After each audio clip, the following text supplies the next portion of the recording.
Hi guys, this Mersanyo again at samahan niyo guys nagawa ng video reactions dito sa sa channel ng Babalik si Kristo at may title nga ito na mga palatandaan na narito na ang last day. At tingnan natin guys, ito alam naman natin sa Biblia naman kasi talaga nakasulat din sa Biblia na yung mga huling araw sabi nga nila. Pero I don't know, pero wala nakakaalam, wala nakakaalam kung kailan 'yon. Kahit sino, even ang Panginoong Kristo hindi niya alam kung kailan. Ang nakakaalam lang base sa Biblia ang Ama na nasa langit.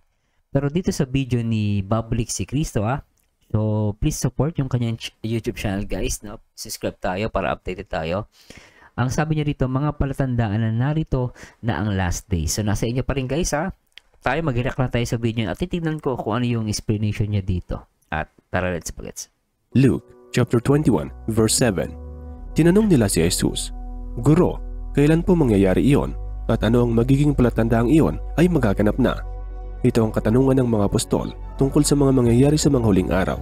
At marahil ito rin ang tinatanong mo ngayon dahil nababahala ka na baka hindi ka makapaghanda sa pagbabalik ng Lord Jesus Christ. At ito naman ang sagot ng Lord Jesus Christ sa mga apostol. Luke chapter 21, verse 8. Sumagot si Jesus, Mag-ingat kayo upang hindi kayo mailigaw ni numan. Marami ang darating sa aking pangalan at magsasabi, Ako ang Kristo, at dumating na ang panahon. Huwag kayong susunod sa kanila. Actually, kung itong verse na to, marami na kasi nagpakilala na Kristo. So, puntahan natin guys. Actually guys, sa Wikipedia, sobrang dami na talaga ang nagpakilala na sila si Kristo. From 17th century hanggang 18, 19, hanggang 20, hanggang 21st century. Dito sa 21st kasama dito si Apollo Kibuloy, Mehmet Ali Agca, Alan John Miller, David Schuyler, Maurice Clemon, Oscar Ramiro, Todd Kincanon at Gabi Han at Ezra Miller. Ito yung mga dito sa kay Ezra Miller, sabi niya dito 1992, a non-binary American actor who allegedly referred to themselves as Jesus. So, yun. Ito yung guys, yung listahan na nagpapakilala na sila daw si Kristo. Kung babasahin natin itong binigay niyong verse, lumalabas from 17 to 21st century, talaga maraming nagpapakilala na sila si Kristo. At kung ang nakasulat dito, mag-ingat kayo upang hindi kayo mailigaw ni numan. Marami ang darating sa aking pangalan at magsasabi, Ako ang Kristo. So lumalabas so from 17 to 21st century, marami nagpapakilala. So maaari itong panahon natin lumalabas ito yung pinakahuling araw noong pagbabasehan natin to. Pero still guys, sabi ko nga, hindi natin alam kung kailan. Pero nagbigay ang Panginoong Kristo ng tanda, Pero tuloy natin ito. Hindi kaila sa atin na sikat sa Pilipinas at maging sa Amerika itong si Kibuloy. Siya kasi ang isa sa mga taong pinangyarihan ng babala ng Lord Jesus na may magsasabing sila ang Kristo. Itong kaso ni Kibuloy ay sinasabi niyang siya mismo ang Lord Jesus Christ. At alam naman natin na hindi. Ngunit madami pa rin ang kanyang miyembro at nakapagtataka dahil paano sila naloloko samantalang nasa Biblia na ang babalang ito ng Lord Jesus Christ. At ano ngayon ang nagiging lagay nitong si Kibuloy? Maliban sa peking Mesaya ay nagkakaroon na siya ng mga kaso na nagiging dahilan ng kanyang sakit ng ulo. Maliban sa mga taong magsasabi na sila mismo ang Jesus Christ, ay dapat rin nating maintindihan yung sinabi sa teksto ng mga taong ito ay magpapakilalang Kristo. Ang ibig sabihin ng Kristo ay tagapagligtas. Sa ibang salita ay katumbas nilang mga bayani o mga heroes. Dapat tayong maging aware na hindi lang Jesus Christ ang pwedeng magpakilala na Kristo. Dahil ang tinutukoy ng Lord Jesus Christ ay ang pagpapakilala ng mga false prophet bilang Christ o tagapagligtas. So ito ngayon is talagang talamak, dumadami mga bulaang, sabi nga nila bulaang propeta. So makikilala nyo yan sa kanilang mga salita. Hindi man nila sabihin na sila mismo si Lord Jesus Christ, ngunit kung magpapakilala sila na Kristo ay alam na natin ito, na sila ang isa sa mga taong ibinabala sa atin ng Lord Jesus Christ. Luke chapter 21 verses 9 to 10. Huwag kayong matatakot kung makabalita man kayo ng mga digmaan at mga himagsikan. Dapat munang mangyari ang mga iyon, subalit hindi kaagad darating ang wakas. At sinabi pa niya, maglalaban-laban ang mga bansa at ang mga kaharian. So patuloy natin guys, no? So ito nangyayari na rin talaga, no? So bawat bansa ngayon, gera sa Ukraine, Russia, sa Africa, so marami, no? At even sa Middle East, nangyari na siya. Pero actually, panahon pa ng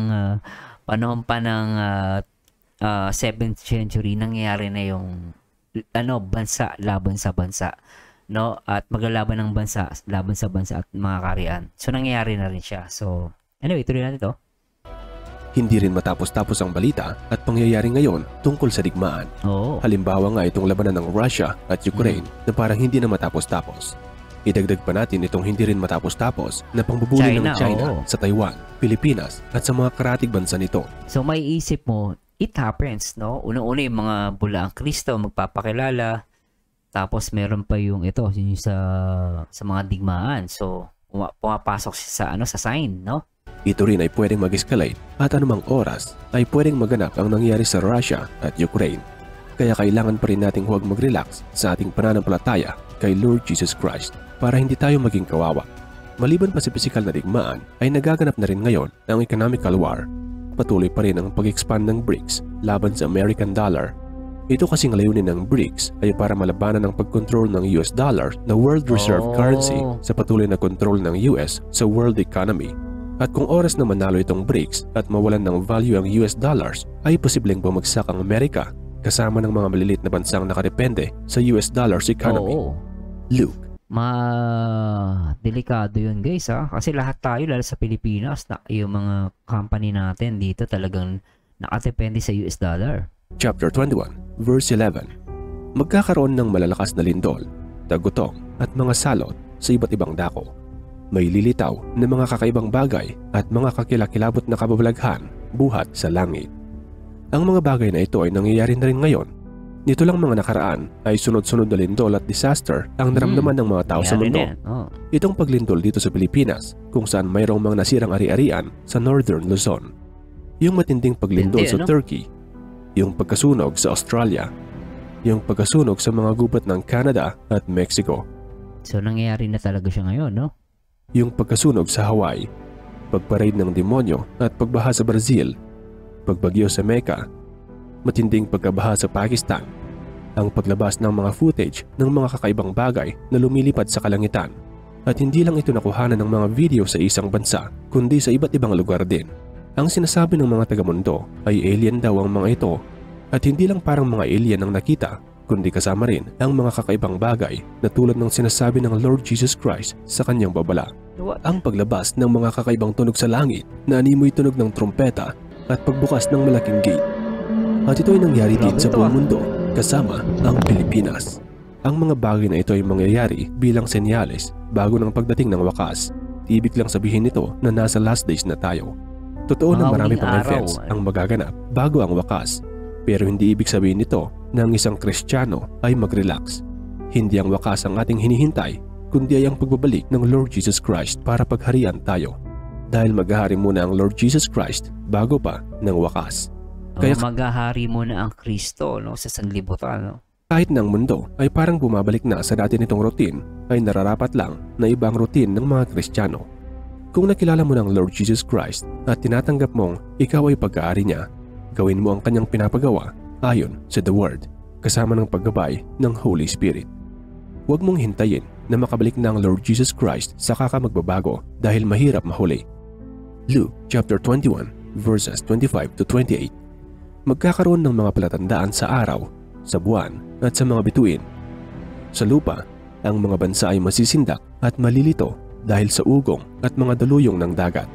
Ang mga tao ay hihimatayin sa takot dahil sa pag-iisip sa mga kapahamakang darating sa sanlibutan, sapagkat mayayanig ang kapangyarihan sa langit. Sa panahong iyon, makikita nila ang anak ng taong dumarating na nasa alapaap at may kapangyarihan at dakilang karangalan. Ayun na nga yung Panginoon sa Kristo, no? Kapag nagsimula ng mangyari ang mga ito, tumayo kayo at tumingala sapagkat malapit na ang pagliligtas sa inyo.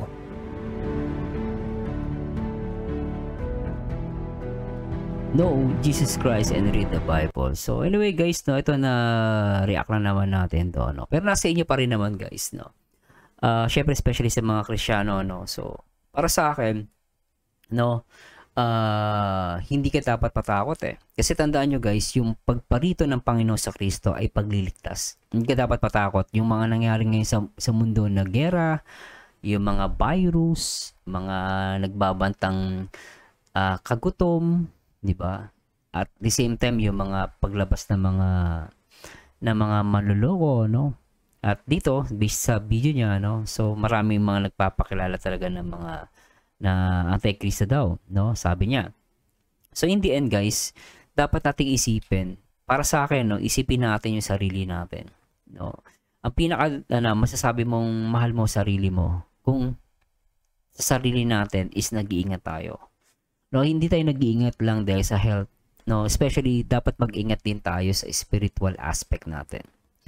No, kaya sabi ko nga minsan hindi man mahalaga mabuhay na no, na magpapayaman ka lang dito, hindi eh. Dapat isipin mo din na yung mga ginagawa mo is dapat kasang-ayon ba ng Panginoon o hindi, no? Kasi ang tao ngayon nakakalimot, lalo na ang tao ngayon kain ng kain, enjoy, pasyal, ganun ang mindset ng tao ngayon eh. No, nakakalimutan na nila ang Panginoon sa buhay nila. Ang sa kanila lang, meron gusto kumita lang, yun nakakalungkot. Pero sabi ko nga, kung wala ka namang ginagawang masama, hindi ka dapat matakot. At lahat naman tayo is mamamatay. So habang malakas tayo, may buhay at lakas tayo, manalangin tayo sa Panginoon, syempre higit sa lahat, gumawa tayo ng kalooban ng Panginoon. Hindi kalooban natin. 'Di ba? Kung meron kang nakasamaan na loob, humingi ka ng tawad, no? At kung maaari, huwag kang gumawa ng masama sa kapwa mo. 'Di ba? Still, Diyos pa rin na nakakabasa ng puso ng bawat tao. At dito, para sa akin, no, yung panahon natin talagang tanda to eh. May mga tanda na ibinigay ang Biblia na nangyari talaga ngayon. Pero still, sabi ko nga, wala nakakaalam kung kailan ang katapusan ng mundo. Wala, Pero sabi ko nga, habang hindi pa naman natapos ang mundo, no, basta tayo, gumawa tayo ng mabuti. No, kahit kanino man, wala tayong pinipili. No, at syempre hindi ka dapat matakot. At same time, sabi ko nga, ang pagbabalik ng Panginoon sa Kristo ay pagliligtas. Hindi ka dapat matakot. Dapat nga matuwa ka yung mga nangyari ngayon. Although may mga nangyaring hindi maganda, lindol, bagyo, no, huwag ka mag-worry. Kasi masama din naman yung masyado ang mag-worry, matakot ka. Huwag ka matakot. No, kailangan lang talaga mangyari itong mga bagay na to. No, kaya habang may lakas tayo at buhay, lagi tayong manalangin sa Panginoon. No, with God's help. Anyway guys, no, maraming salamat sa Diyos. Kung meron po ako nasabing hindi niyo nagustuhan, sa tingin nyo mali, no, please let me know. At the same time guys, sabi ko nga, this is only my opinion, hindi ko po lahat ay pinipilit. At comment down below kung ano masasabi nyo guys. Basta still, isipin palagi natin ang kalooban ng Panginoon, hindi ang kalooban natin. Lagi tayong magtiwala sa mga gawa ng Panginoon na nasa langit. No? At maraming salamat sa Diyos at kita-kits ulit tayo guys sa next video reaction. Bye-bye! Ikaw na lang ang katabi buong gabi. O pwede tayo magpapagabang na nalamig. O magdamag na gasindi buong gabi. Sarap ka dali, ikaw na lang ang katabi.